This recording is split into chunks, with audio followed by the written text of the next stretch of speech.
Olá amigos, cá estou mais uma vez, sexta-feira é dia de eu vir aqui falar um pouco convosco, falar portanto aqui neste Washington fora de horas.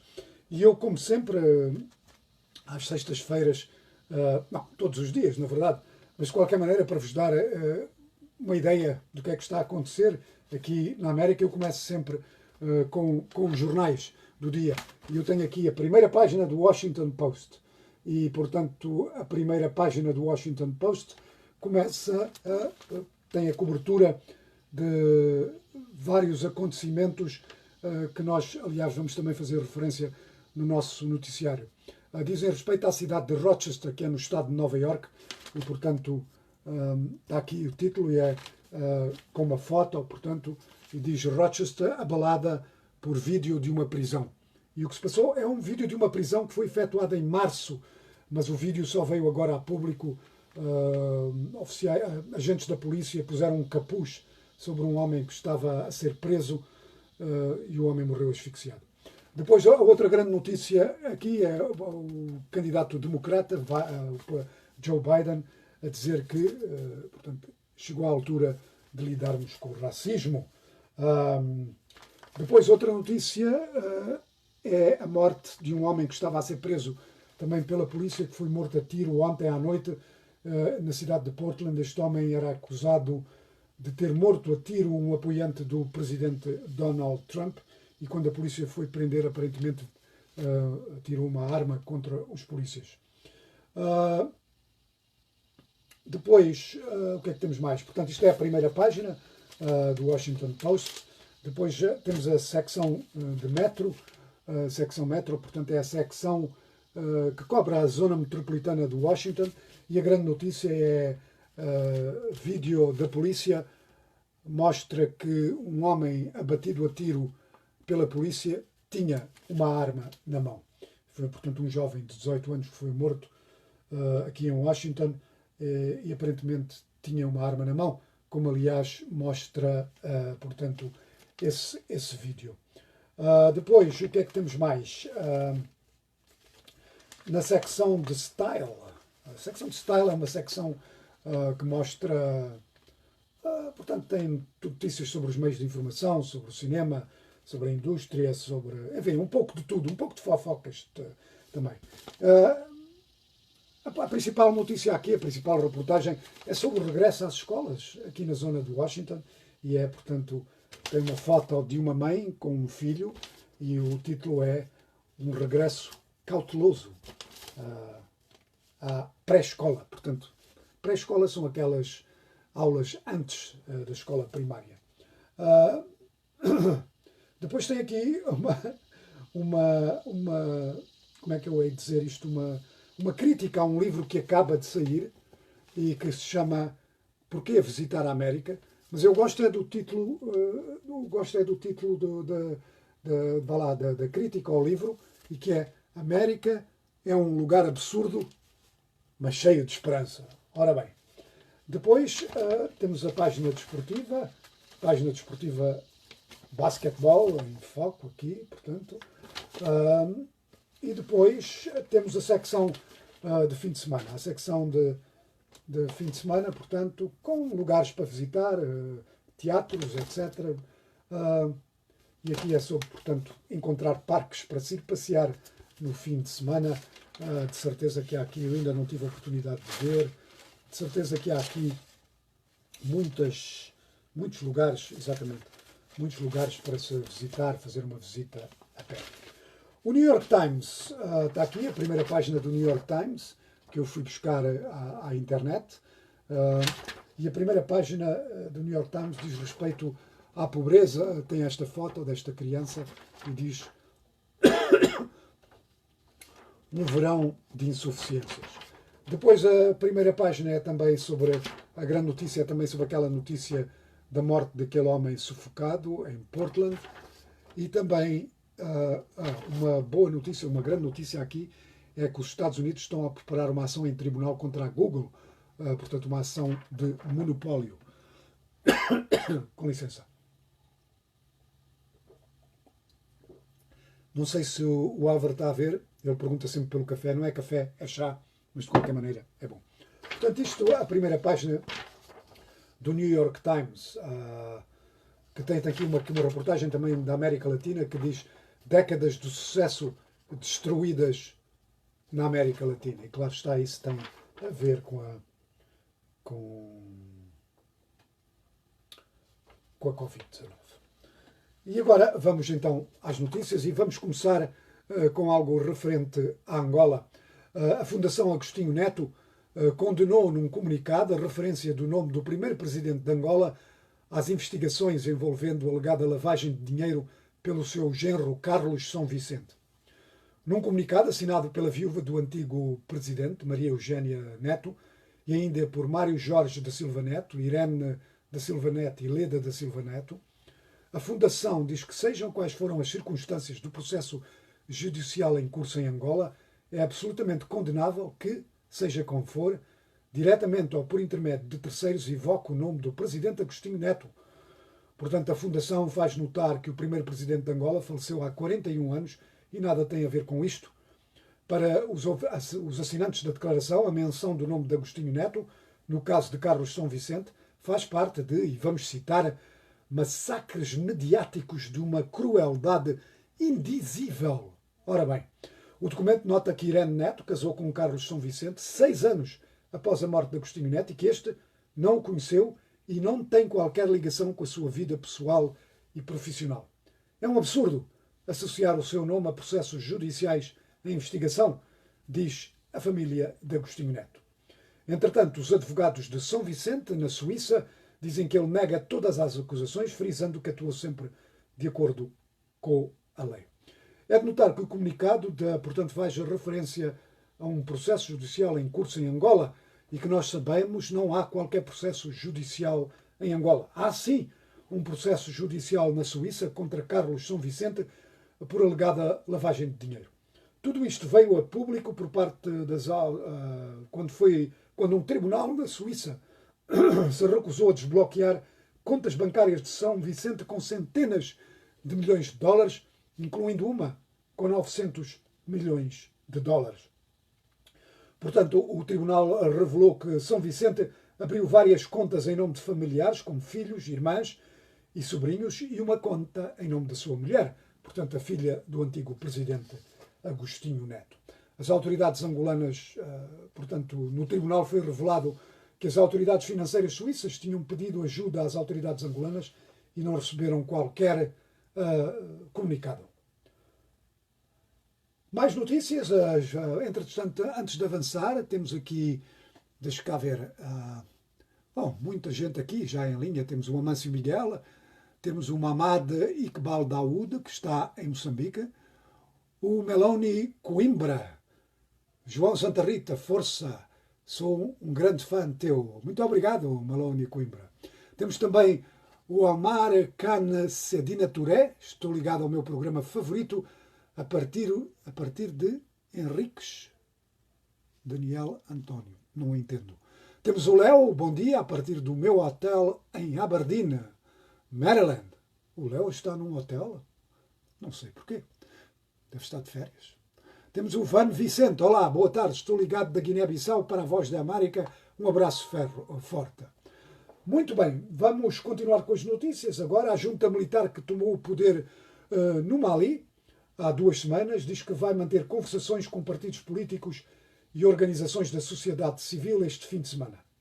A junta está sob crescente pressão internacional, incluindo pelos países vizinhos, para entregar rapidamente o poder aos civis. Uma segunda ronda de negociações de 3 dias vai ter lugar a partir do próximo dia 10. Entretanto, o primeiro-ministro de Itália, o antigo primeiro-ministro de Itália, Silvio Berlusconi, foi hospitalizado com Covid-19, pneumonia. Médicos disseram, no entanto, que o seu estado não inspira preocupação. E falando da Covid-19, os Estados Unidos continuam a liderar o número de países com mais casos e mortes. Aqui já se registaram mais de 6 milhões e 100 mil casos e 186 mil mortes. O Brasil está em segundo lugar com pouco mais de 4 milhões de casos e mais de 124 mil mortes, seguindo-se a Índia com quase 4 milhões de casos e mais de 68 mil mortes. Ora bem, tenho aqui o Silvestre Soares. Boa tarde, Sr. João Santa Rita. Boa tarde, redação do Bloco Informativo do Washington. Fora de horas, um forte abraço e saudações desde Lisboa. Silvestre Soares. Muito obrigado. A partir de Lisboa. Conheço Lisboa um pouco. Conheço a linha de Cascais. Vivi lá durante cerca de um ano e meio. Portanto, conheço o centro de Lisboa. Não conheço muito bem Lisboa, mas deu para conhecer. A polícia americana, vamos continuar com as Nações Unidas, vamos continuar com o judiciário e vamos falar do Fundo das Nações Unidas para a Criança, que disse, entretanto, que vai liderar um plano para garantir a compra e distribuição de vacinas contra o coronavírus. Logo que estas sejam disponíveis, o plano prevê a compra de vacinas de dezenas de fabricantes durante os próximos 2 anos. Esperemos que tenha sucesso. Sebastião Domingos Simão, bom dia, companheiro. Já estou ligado ao programa a partir de Lisboa. Boa sexta-feira. Um abençoado. Obrigado, Sebastião Domingos Simão. Vamos continuar com as notícias. Vamos continuar agora aqui nos Estados Unidos. A polícia, vimos isto nas páginas dos jornais. A polícia americana matou a tiro um homem suspeito de ter morto um apoiante do presidente Donald Trump, também apoiante de um grupo de direita. Isto durante uma manifestação na cidade de Portland. O homem foi morto quando a polícia se preparava para o prender. Os agentes federais que o foram prender disseram que este resistiu e apontou uma arma aos agentes. O homem foi identificado como sendo Michael Reynolds, de 48 anos de idade. Entretanto, a presidente da cidade de Rochester, no estado de Nova Iorque, suspendeu 7 polícias na sequência da morte de um cidadão africano-americano quando este foi preso. Isto foi em março, o vídeo só foi tornado público agora. A morte ocorreu em março, quando os agentes colocaram um capuz sobre a cabeça e cara do preso para o impedir de cuspir nos agentes. O homem foi preso quando foi encontrado nu numa rua e se recusou a ser levado pelos agentes. Terá morrido de asfixia, disse a autópsia. O homem tinha também, a autópsia revelou que estava drogado, e daí talvez o facto de ele andar nu pelas ruas. O presidente dos Estados Unidos, Donald Trump, vai hoje reunir-se com o primeiro-ministro do Kosovo, Abdullah Oti, e com o presidente da Sérvia, Aleksandar Vučić, para discutir a normalização das relações entre os dois países. A Casa Branca disse que Trump vai participar na assinatura de um acordo entre a Sérvia e o Kosovo e depois participar numa reunião trilateral sobre relações económicas. E agora vamos para as notícias do desporto. Vamos começar por falar da Liga das Nações da Europa em futebol. Complicada esta Liga das Nações. Várias ligas, em cada liga vários grupos, em cada grupo vários países. De qualquer maneira, hoje mais jogos da Liga das Nações. Muitos jogos, alguns deles chamam a atenção. Temos o Holanda-Polónia, este deve ser bom. E o outro é aquele que põe frente a frente e a Itália e a Bósnia. Ontem, no jogo do dia, a Alemanha e a Espanha empataram a um golo. O golo do empate de Espanha obtido já em tempo de descontos do tempo de descontos. É verdade. O tempo de descontos era para ser 4 minutos, houve atraso, ficou 6 minutos e foi nesses 2 minutos que a Espanha marcou o golo do empate. Eu tenho a dizer que vi a primeira parte deste jogo, parecia um amigável, uma coisa um pouco ao ralenti, enfim, sem grande excitação. A salientar, no entanto, a entrada do jovem Ansu Fati pela seleção espanhola na segunda parte. Ansu Fati, como os ouvintes devem saber, é natural da Guiné-Bissau. Foi para a Espanha muito miúdo. O nome dele, na verdade, é Ansumane Fati. Mas na Espanha todos o conhecem por Ansu Fati. É jogador do Barcelona, 17 anos de idade. E, portanto, a jogar ontem pela seleção, tornou-se no jogador mais jovem a entrar em campo pela seleção de Espanha desde 1936. Ansu Fati. E eu tenho aqui algumas palavras do treinador de Espanha, que é Luís Enrique. Eu vou pôr aqui só para os ouvintes verem como é. Luís Enrique, portanto, ontem a falar sobre Ansu Fati. Vamos lá ouvir. Es un jugador especial, diferente, que tenemos que cuidar. Él, por su comportamiento, se ve que es un niño, un chico muy maduro y hoy ha demostrado pues que puede ser un jugador muy... Portanto, pode mostrar que pode ser um jogador muito interessante. Portanto, Ansu Fati, este era Luís Henrique a falar, portanto, diz que Ansu Fati tem 17 anos, mas é um chico muito maduro. Ora bem, creio que Ansu Fati tem futuro, vamos a ver, está no Barcelona, já foi chamado para a primeira equipa, Barcelona, uma equipa em convulsão. Vamos a ver se Ansu Fati triunfa nesta equipa do Barcelona. Tem lá um outro jovem, Rui Puig. É muito bom também, é médio, é colega do Ansu Fati nas equipas jovens, mas também vai ser chamado à equipa principal. Mas continuamos a falar da taça da Liga das Nações. Hoje temos Islândia, Inglaterra, Dinamarca, Bélgica. Não, isto é amanhã, desculpem. Temos Islândia, Inglaterra, Dinamarca, Bélgica, Portugal, Croácia e Suécia, França. Portanto, amanhã são todos à mesma hora, há que decidir. Ver o Portugal, Croácia, Suécia, França, mesmo Dinamarca, Bélgica, deve ser um bom jogo. Bélgica, uma das grandes seleções neste momento. Agora vamos para o basquetebol americano. Vamos para a NBA. Ontem foi o terceiro jogo das meias finais da Conferência Leste entre o Boston e os atuais campeões, o Toronto. O Toronto estava a perder esta eliminatória por 2-0. Portanto, se perdesse ontem, ficava em grandes dificuldades. Portanto, Boston ontem parecia a caminho da sua terceira vitória. Marca, portanto, 2 pontos. Faltava 1 segundo para terminar o jogo. O que é que fez o Toronto? Pediu. Os jogadores reuniram-se, voltam a campo e nesse segundo Ogugua Anunoby marca 3 pontos com a buzina do fim do jogo a tocar e Toronto mantém-se em luta. Portanto, venceu o jogo por 2 pontos de diferença e Boston comanda a eliminatória ainda por 2-1, mas agora o Toronto ainda está em jogo. Ontem realizou-se o primeiro jogo das meias finais da Conferência Oeste entre o Los Angeles Clippers e o Denver. Clippers ganhou à vontade 120-97. Hoje temos o outro primeiro jogo das meias finais da Conferência Leste entre o Miami Heat e o Milwaukee Bucks. Miami comanda por 2-0.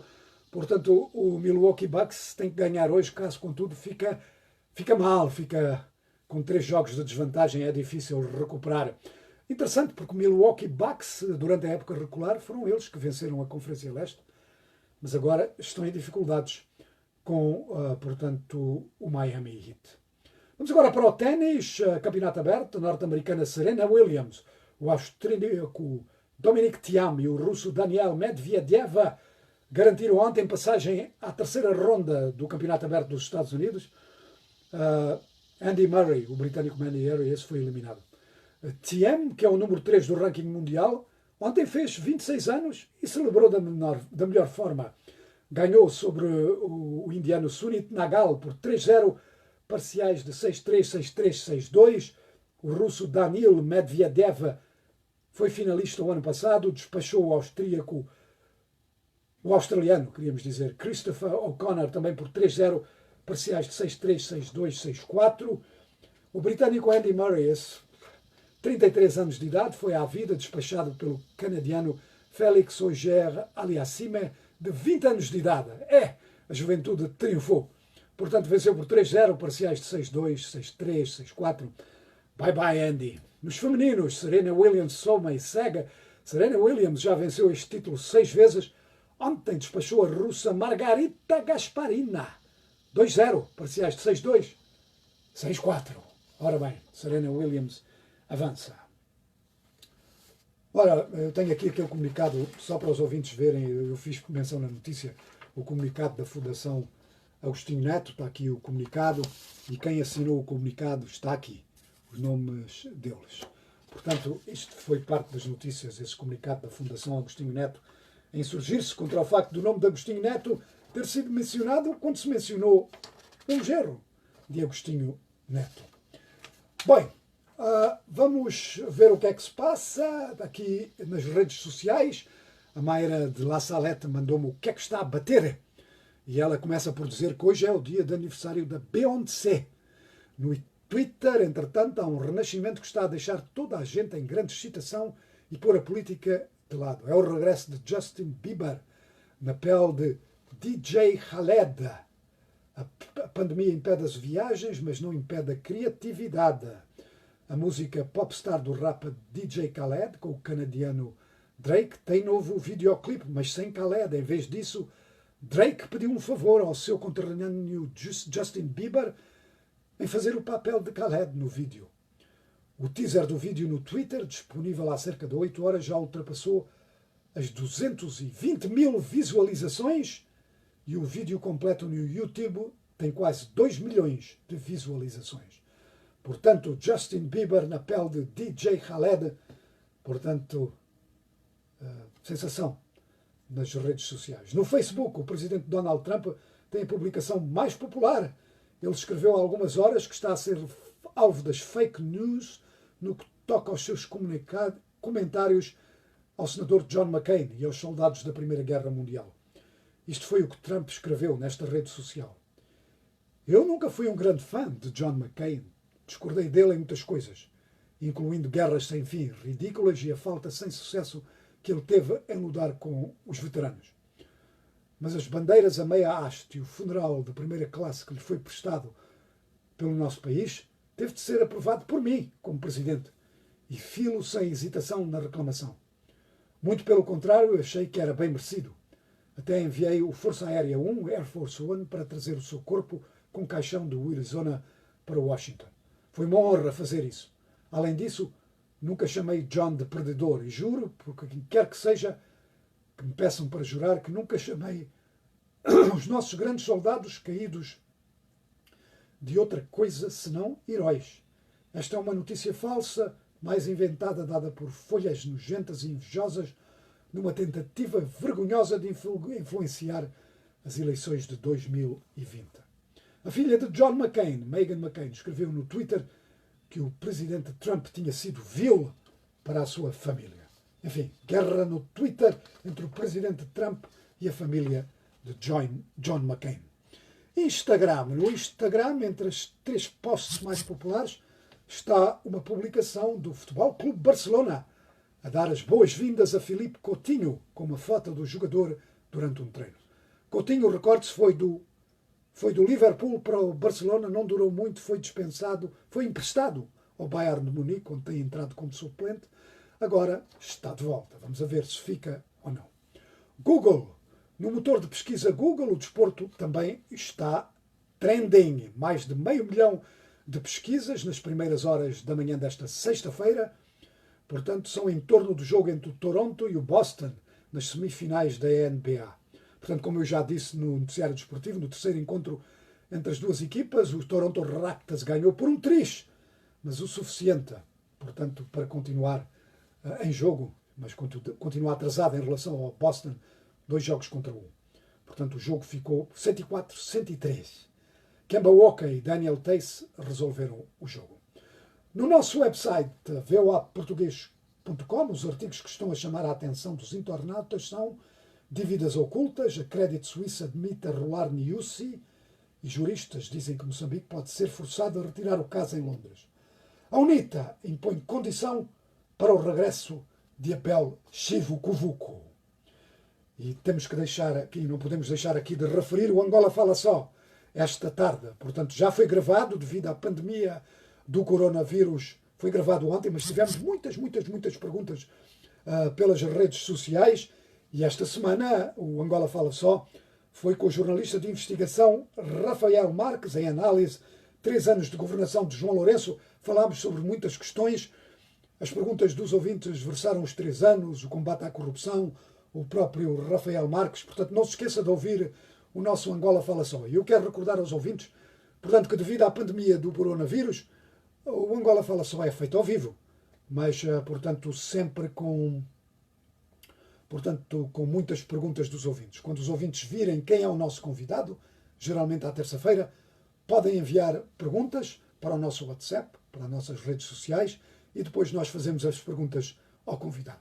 Mas hoje, portanto, o convidado foi Rafael Marques e foi um excelente programa que eu, portanto, convido os ouvintes a irem ouvir no nosso programa de rádio, e o programa vai ser também posto, portanto, na nossa página da internet vai ser posto, portanto, vai lá um artigo sobre o que foi este Angola Fala Só e terá uma ligação para, portanto, o som e também para o vídeo do programa. Portanto, Angola Fala Só esta tarde. Portanto, estamos a chegar ao fim aqui da nossa programação. Eu quero, portanto, apelar a todos os ouvintes que continuem em ligação connosco na rádio, no Facebook e também não se esqueçam durante o fim de semana, e claro está, o Fora de Horas regressa na segunda-feira com outra estrela da Voz da América. Eu para já vou-me despedir, não se esqueçam, ouvintes, tenham cuidado, o Covid está em todo lado e vamos fazer ao Covid o que o Covid quer fazer a nós, mas vamos fazer em primeiro lugar. Bom fim de semana, tomem cuidado, um abraço da Voz da América, até à próxima.